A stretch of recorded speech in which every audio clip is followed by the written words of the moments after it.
चलो भाई, अभी तक हम पिछली क्लास में क्या पढ़ा था? खिलजी वंश पढ़ लिया था। आज शुरू करेंगे तुगलक डायनेस्टी।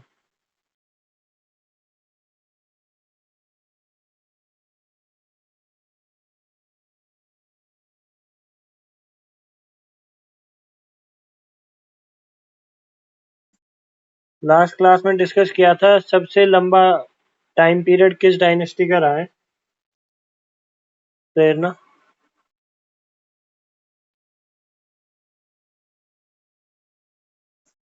वो तुगलक डायनेस्टी का क्लास ही अब रहा है। तक नहीं देखी मैंने। ठीक है। सबसे ज्यादा लंबा टाइम पीरियड किसी डायनेस्टी का अगर रहा है तो तुगलक डायनेस्टी। इसका फाउंडर देखते हैं। एक लास्ट जो खिलजी रूलर था उसका नाम क्या था? प्रेरणा बता सकते हो?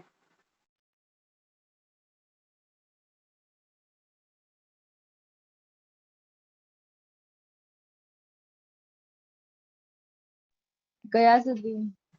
नहीं।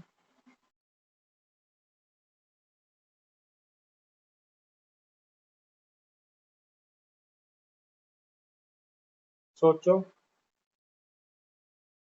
मुबारक Khilji. Mubarak Khilji. Are you sure? Priya भी आगे, रुक जाए, इसको भी ज्वाइन कर लेंगे।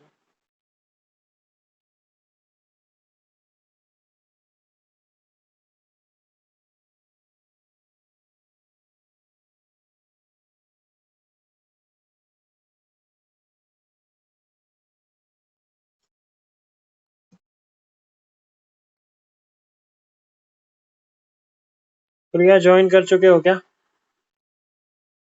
हाँ भैया। ठीक है। तो जो लास्ट खिलजी रूलर था उसका नाम था मुबारक शाह। मुबारक मुबारक शाह। इसका जो मिलिट्री कमांडर होता है उसका नाम क्या होता है? गाजी मलिक। गाजी मलिक।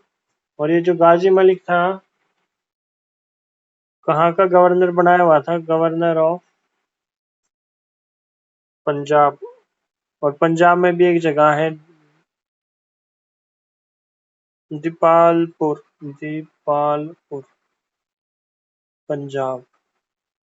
ये यहाँ का गवर्नर था। ये इसको मर्डर कर देता है और खुद एक टाइटल ले लेता है जिसको वो क्या कहता है खुद को? जियासुद्दीन खिलजी। जियासुद्दीन खिलजी नहीं, तुगलक, सॉरी। और यहाँ से तुगलक वंश का शुरुआत होती है। ठीक है।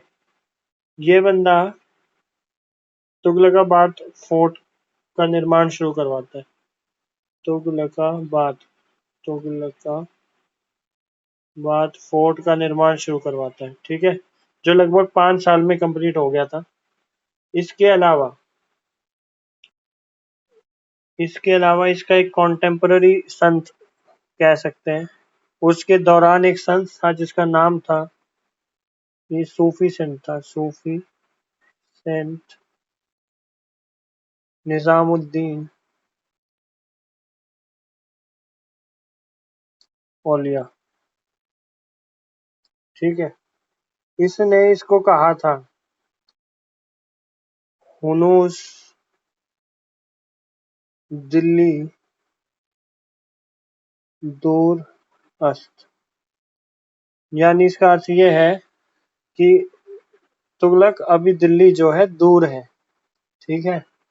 और होता ये है कि दिल्ली जब वो आ रहे होते हैं पंजाब से, ठीक, इसका मर्डर वो करवा चुका होता है। जब वो दिल्ली पे राज करने आ रहा होता है तो ये बंदा क्या कहता है? हुनूस दिल्ली दूरस्त। इसका अर्थ है दिल्ली अभी दूर है। और रास्ते में ही इसका मर्डर हो जाता है या इसके एक्सीडेंट में मृत्यु हो जाती है। दोनों पॉसिबिलिटीज हैं। और फाइनली जो इसका सन है उलूग खान, वो नेक्स्ट रूलर बनता है। तो कहते हैं कि एक्सीडेंट इसी के कारण होता है। ठीक है। जहां से वो गुजर रहा था उसके ऊपर जो सपोज क्या बोलते हैं उसको, कोई हैवी चीज गिरती है जिसके कारण इसकी एक्सीडेंट में मृत्यु हो जाती है, कहते हैं कि इसी ने इसको मरवाया था, उल्लू खान ने। ठीक है, तो जो नेक्स्ट रूलर है वो है उल्लू खान, जो बाद में क्या नाम ले लेता है, मोहम्मद बिन तुगलक। या आगे चल के क्या टाइटल लेता है, मोहम्मद बिन तुगलक। और इसका टाइम पीरियड 1325 से 1351 है। नोट डाउन करते चलो। ये अपने जीवन में 3 फैसले लेता है जिसकी वजह से ये बहुत फेमस होता है बंदा। यहाँ तक नोट डाउन हो गया तो नेक्स्ट पेज पे चलते हैं।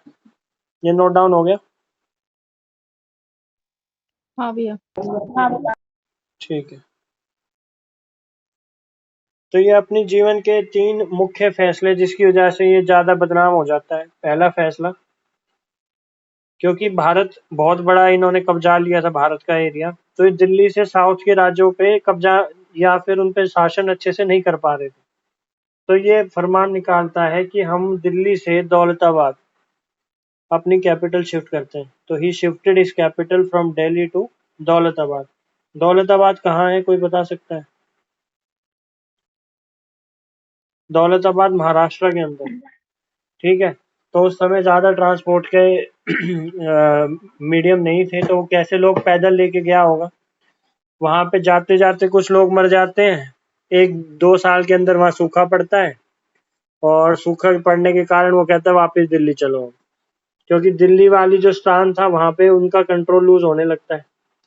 ठीक है, तो उसको ये समझ में आता है कि दिल्ली में रहेंगे तो आसपास के इलाके कंट्रोल कर सकते हैं, साउथ के नहीं कर सकते, और दौलताबाद रहेंगे तो दिल्ली भी छूट जाएगी।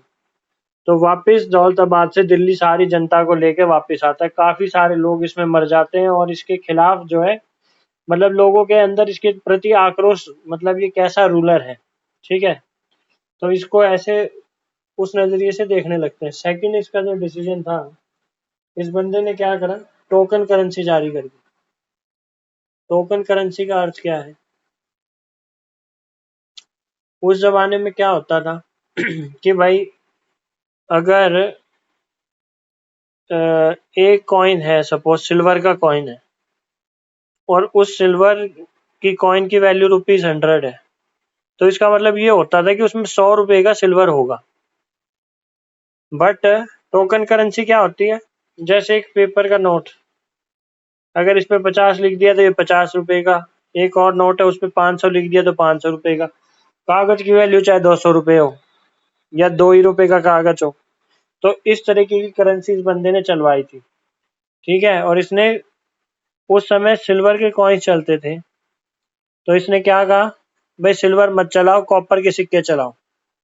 ठीक है, तो इसने करेंसी सिल्वर से, और सिल्वर को क्या बोलते हैं, जो सिल्वर कॉइन्स थे इनके टाइम पे, सिल्वर टंका होते थे, टंका, TNK। सिल्वर टंका को बंद करके इसने कहा कॉपर जीतल कॉइन चलाओ। कॉपर के कॉइन्स का क्या नाम था, जीतल। ठीक है, तो हुआ क्या, लोगों के पास सिल्वर हो ना हो, लोगों के घरों में कॉपर बहुत इजीली अवेलेबल था उस दौर में, और वो क्या करने लगे, इसकी एक्सेस मात्रा घर पे ही मैन्युफैक्चर करने लगे। उससे क्या हुआ, मार्केट के अंदर जो कॉइन्स थे बहुत ज्यादा मात्रा में हो गए। फाइनली बंदे ने क्या कहा, वापस से सिल्वर कॉइन्स लेके आओ, जिसके पास भी कॉपर का कॉइन है वो सरकार को दे दे, और सिल्वर के कॉइन सरकार से ले ले। इस बेवकूफी की वजह से इनकी जो ट्रेजरी है वो एम्प्टी हो जाती है।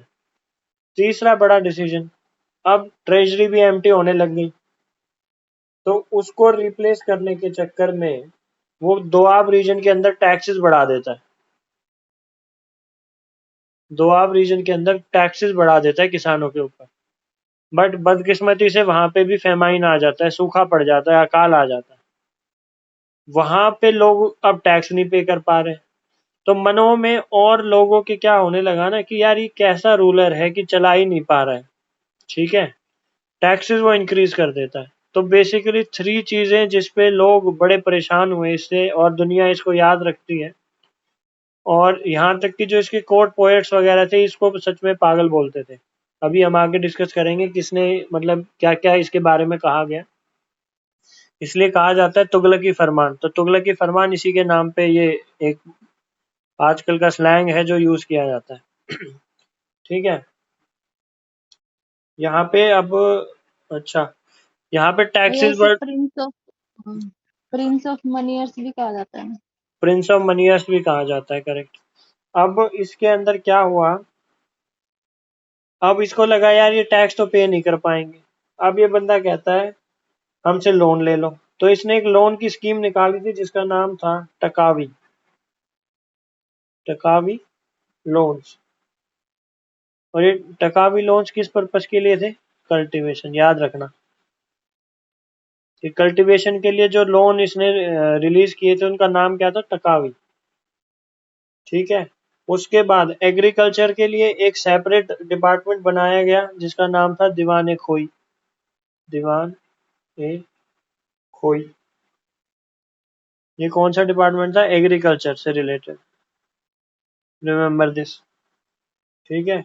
इसके बाद इसने एक मॉडल फार्म क्रिएट किया कि भाई खेती कैसे की जाए जिससे मैक्सिमम आउटपुट आए। ठीक है। इसी एक्सपेरिमेंट को फिरोज तुगलक भी कंटिन्यू करता है। ठीक है। फिरोज तुगलक इसी एक्सपेरिमेंट को आगे बढ़ाता है। उसके बाद ये नोट डाउन हो गया। हाँ भैया। हाँ भैया। उस टाइम का एक फेमस राइटर था जिसका नाम था बदूनी। जब इसकी मृत्यु हो जाती है तो वो क्या कहता है?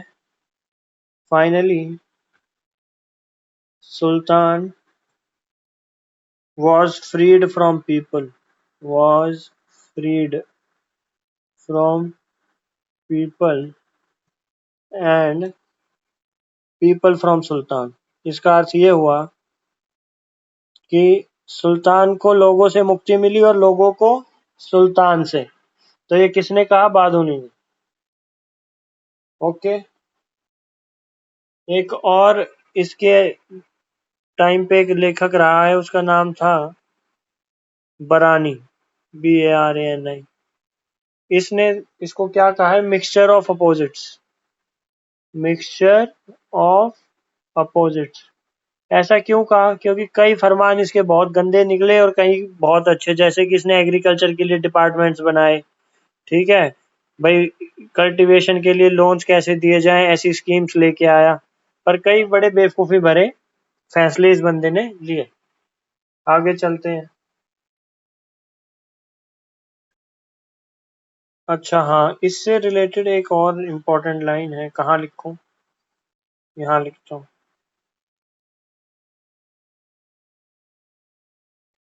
एक स्पेशल आजकल एक प्ले चलता है जिसका नाम है तुगलक। ये करंट के ऊपर क्वेश्चन आ सकता है या आर्ट एंड कल्चर में आ सकता है। आजकल दिखाए जाने वाला प्ले जिसका नाम तुगलक है, किसने लिखा है?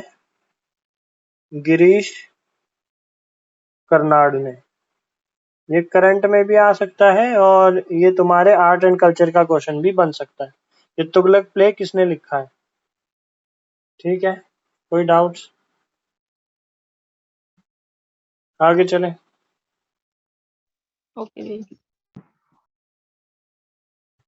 इसके बाद थोड़ा सा डिस्कस करते हैं इब्न बतूता। क्या कोई बता सकता है कौन था? अफ्रीकी था ये। क्या?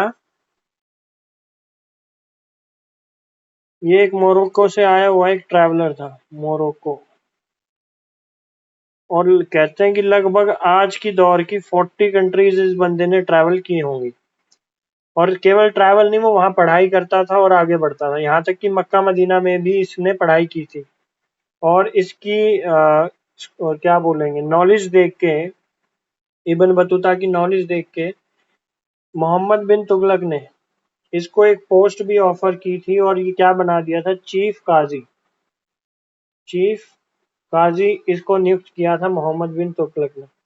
ठीक है। और ये कितने साल तक उस पर कायम रहा? 6 साल के लिए।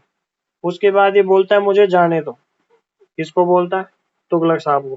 पर मोहम्मद बिन तुगलक कहता है नहीं नहीं, आप यहीं रुको। और फाइनली एक दिन ये रूप बदल के साउथ इंडिया भाग जाता है। साउथ इंडिया से मालदीव्स, मालदीव्स इंडोनेशिया, और फाइनली चाइना। यहाँ पे ये रुकता है जाके, ठीक है। और इसने एक पुस्तक लिखी है जिसका नाम है Rihla. Rihla is the book written by Ibn Battuta. Note down करते चले।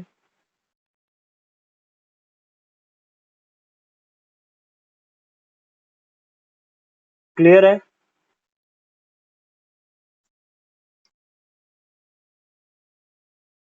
आगे चलें भाई? हाँ भैया। Okay, good. इसके बाद पढ़ेंगे फिरोज शाह तुगलक।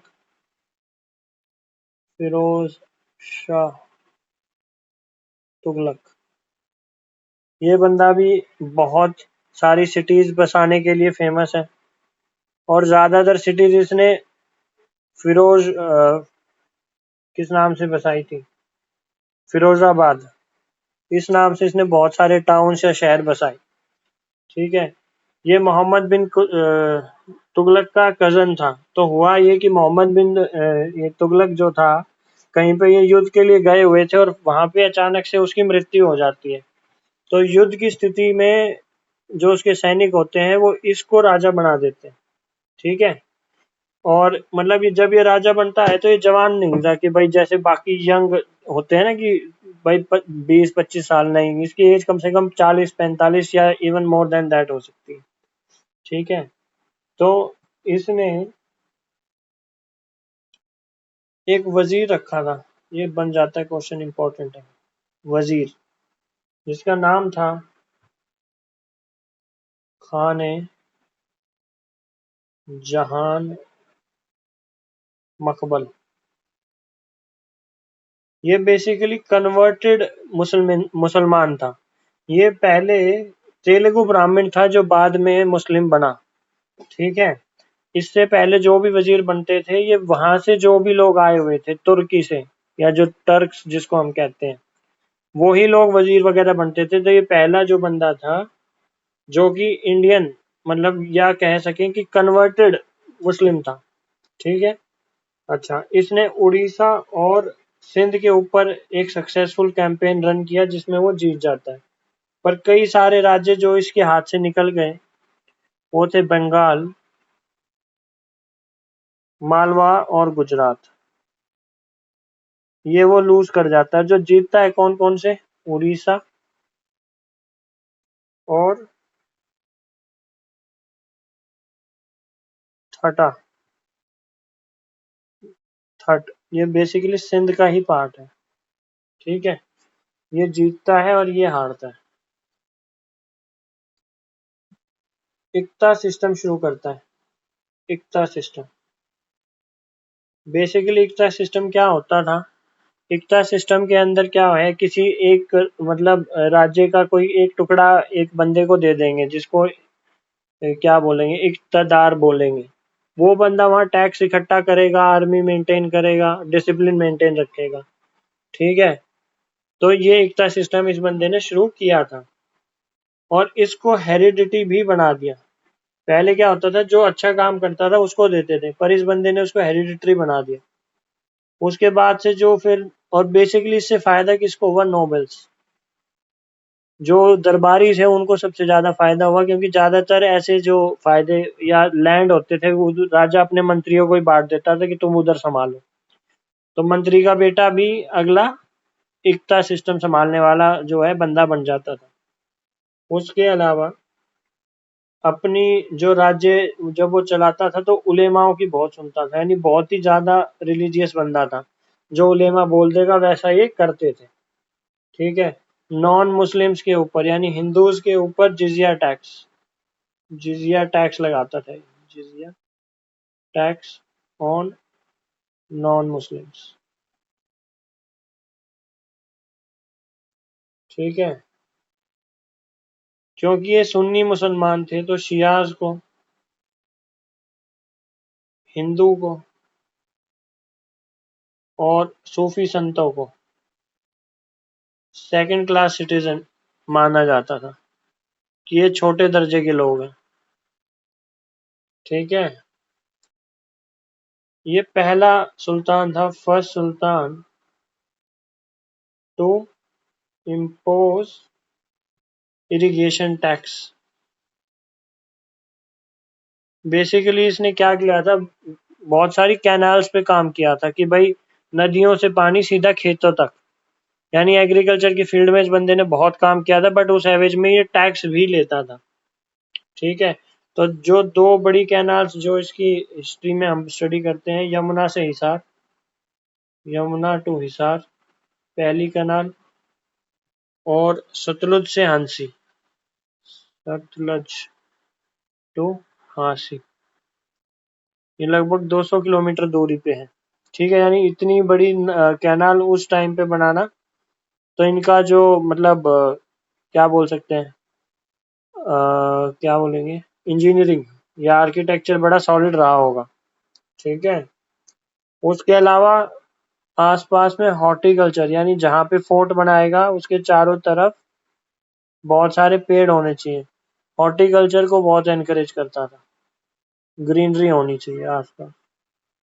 ठीक है, और फैक्ट्रीज लगाई थी इसने हर जगह, रॉयल फैक्ट्रीज, जिसको क्या कहा जाता था, कारखाना, कारखाना। अच्छा, और इसी का पीरियड माना जाता है कि सबसे ज्यादा स्लेव्स किसी के काल में पाए गए, तो लार्जेस्ट स्लेव्स जो हैं इसके दौरान पाए गए। और इन स्लेव्स के लिए एक स्पेशल मिनिस्ट्री बनाई गई थी, जिस मिनिस्ट्री का नाम था दीवाने दीवाने बंदगी, बन बंदगानी बंदगानी। ठीक है, Diwan Bandagani was the ministry of slaves, कि भाई कैसे मेंटेन किया जाएगा, क्या कौन सा स्लेव क्या काम करेगा। ठीक है, अच्छा, इसके बाद इसने दीवाने खैरत,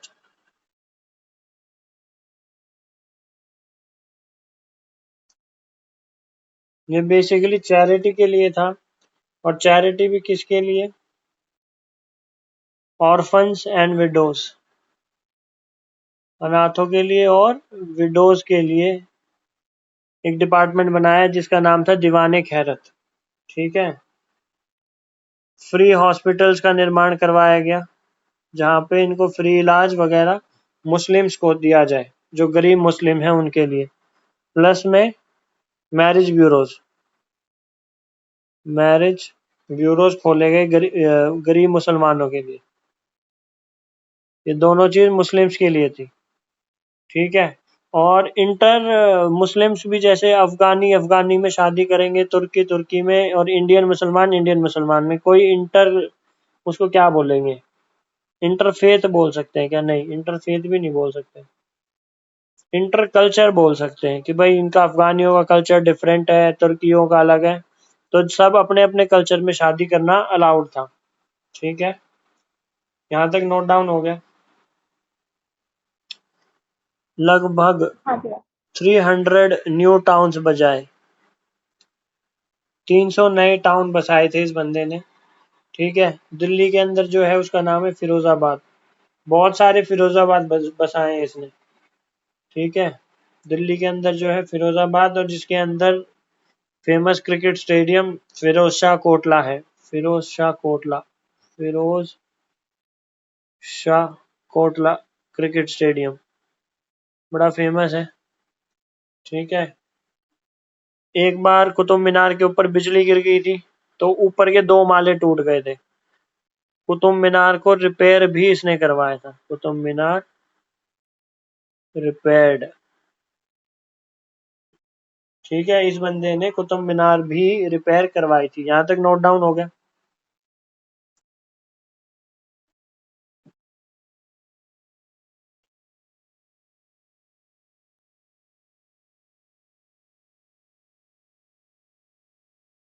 यस नो,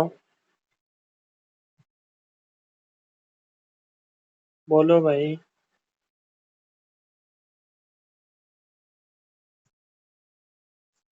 क्या क्वेश्चन है भैया? ठीक है, नोट डाउन हो गया ना, कुछ बातें और लिखवा देते हैं। हम्म,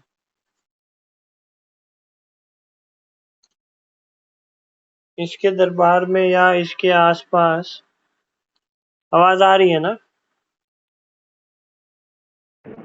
हाँ भैया।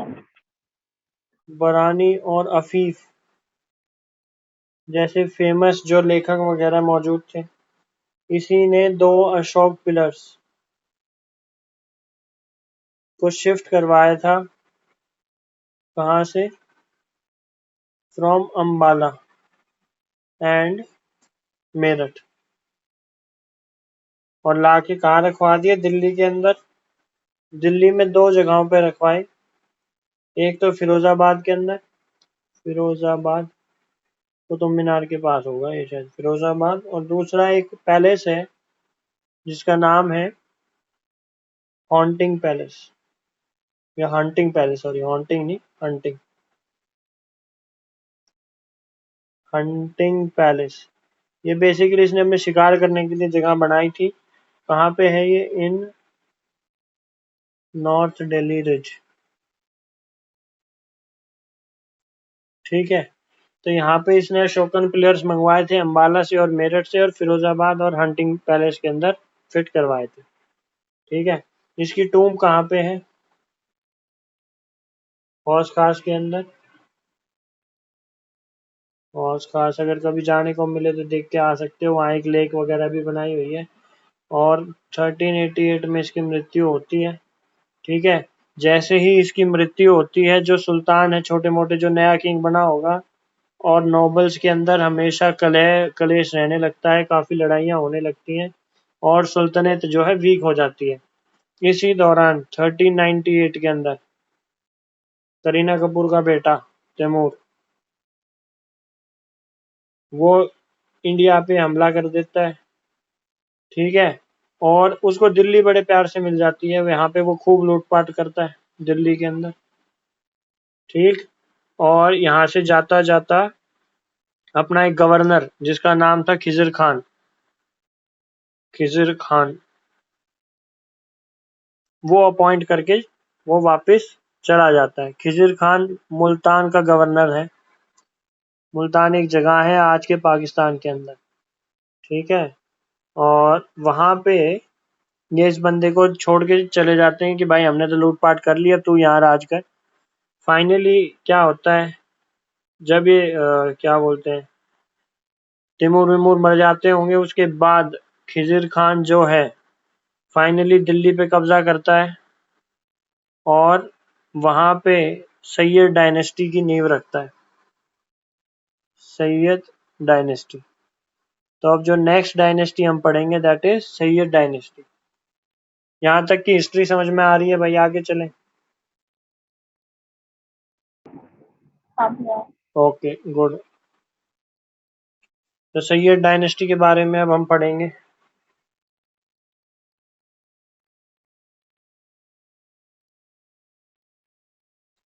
तो क्योंकि ये तिमूर के गवर्नर ने बनाई थी, तो इन्होंने पहले से ही तिमूर का आधिपत्य स्वीकार किया हुआ था। आधिपत्य को इंग्लिश में कहते हैं वसाल्स ऑफ तिमूरिड एम्पायर, ठीक है। तिमूर का आधिपत्य मान के चल रहे थे इस पे। फाउंडर कौन है? खिजिर खान। खिजिर खान जो है फाउंडर। इसमें ज्यादा कुछ पढ़ने का नहीं है, कोई बड़ा युद्ध इन्होंने नहीं जीता, ना लड़ा, ठीक है।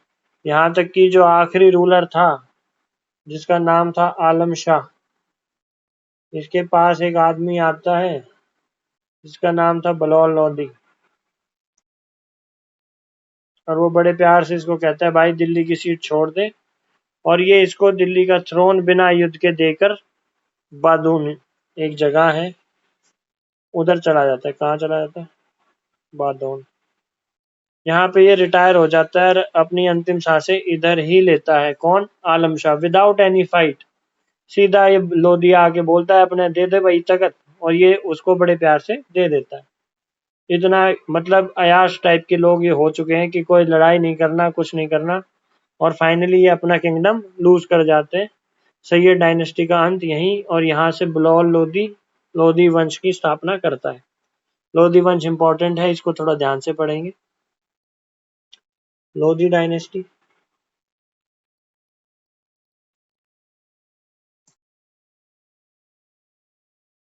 लोधी डायनेस्टी की खासियत, ये अफगान डायनेस्टी मानी गई है, क्योंकि ये जो रूलर्स थे कहाँ से थे? अफगान। बाकी जो थे, जो अभी तक हमने पढ़े, वो थे तुर्क्स। याद रखना, काफी बार क्वेश्चन आ जाता है। लोधी डायनेस्टी वाले कौन थे? अफगानी थे, और जो रिमेनिंग थे, जो इससे पहले आए हैं, वो सारे तुर्की थे। ठीक है। दूसरा, ये फेमस है गार्डन आर्किटेक्चर के लिए। गार्डन आर्किटेक्चर, ठीक है। स्टाइल ऑफ टोम्स, इसका सबसे बेस्ट एग्जांपल दिल्ली के अंदर जो लोधी गार्डन्स है, बहुत फेमस है। सारे वीआईपी आईएएस ऑफिसर्स के घर वगैरह इसके आसपास है। ठीक है। तो लोधी गार्डन इसका जीता जाता उदाहरण है। बलौन लोधी के बाद जो सबसे फेमस किंग, जो सबसे पावरफुल किंग है, वो है सिकंदर लोधी। यानी फाउंडर की बात की जाए तो बलौन लोधी, और इसके अंदर एक जो फेमस राजा आता है वो है सिकंदर लोधी। 1489 1517। ठीक है। इसने बंगाल को हरा दिया था। ग्वालियर के राजपूत किंगडम्स,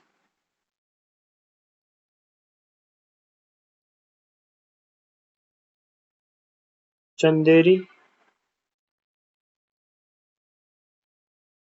और धौलपुर, ठीक है, इनको हरा दिया था। बहुत सारे हिंदू टेम्पल्स का डिस्ट्रक्शन किया गया। ठीक है। और बहुत सारी रिस्ट्रिक्शंस हिंदू पे लगाई गई। एक इम्पॉर्टेंट बात, इसने दिल्ली से कैपिटल आगरा को बनाया। ठीक है।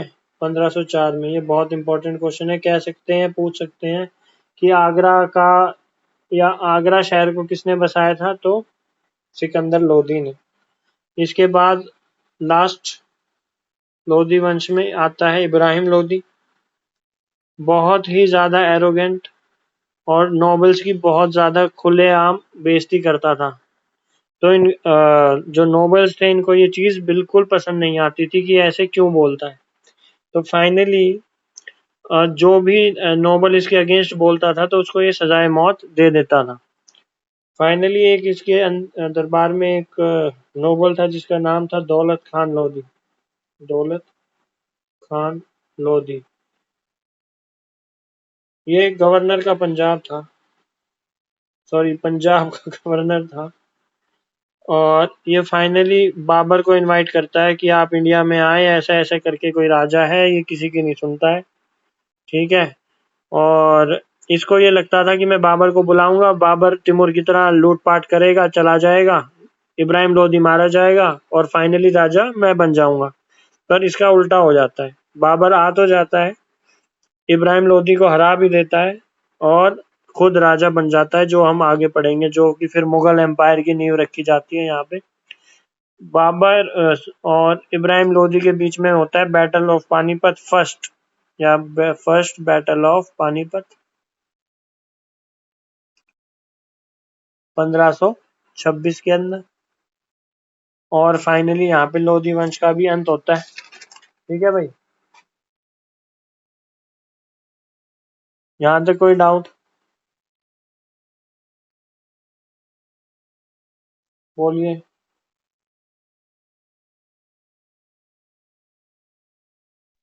नहीं भैया।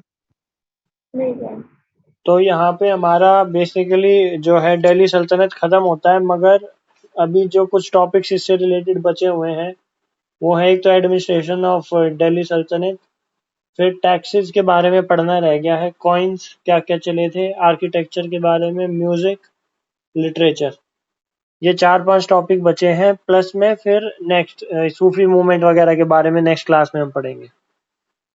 ठीक है भाई, चाहूँ तो मैं आज कंप्लीट कर सकता हूँ, बट आज के लिए इतना ही डाइजेस्ट करो। ठीक है। किसी को कोई डाउट तो पूछ सकते हैं। ठीक है भैया।